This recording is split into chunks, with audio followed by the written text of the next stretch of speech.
An operation which started yesterday in Kokarnag area of South Kashmir's Anantnag is still underway. You can see behind me my VJ Bashir will show you that there's a large presence of the Indian Army and J&K police. This is the last point where we have been stopped, and Bashir will also give you an understanding of how the area is.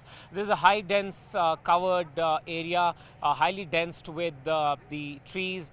Then the army says that it's around 10,000 feet above sea level where the operation is taking place, making it difficult for the forces to carry out this operation.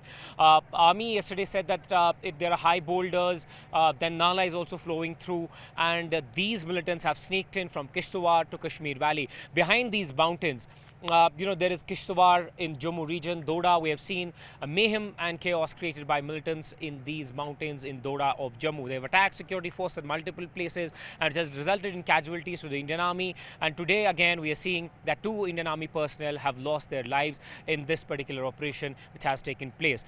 We have seen year after year that they are taking advantage of staying in the forest and those areas which give advantage to these militants, like there are boulders, there are nalas, there is dense forest cover, and the element of surprise is with these militants. The army had received reports about presence of these militants on the 5th of August through the human intel and tech intel, and since then army had sent in their teams to these mountains behind me. And in these mountains there was a massive operation which was taking place by the Rashtriya Rifles of the Indian Army and the J&K police.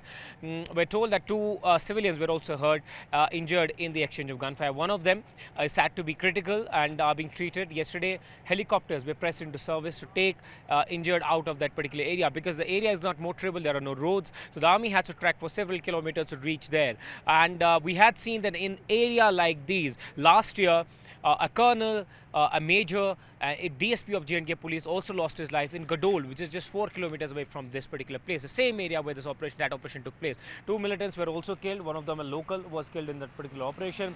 But as I speak today, the operation is underway. The Indian Army is searching through these areas, but it is dangerous now that this highly trained group has come and entered Kashmir from Doda, which is a big operation challenge for the security forces.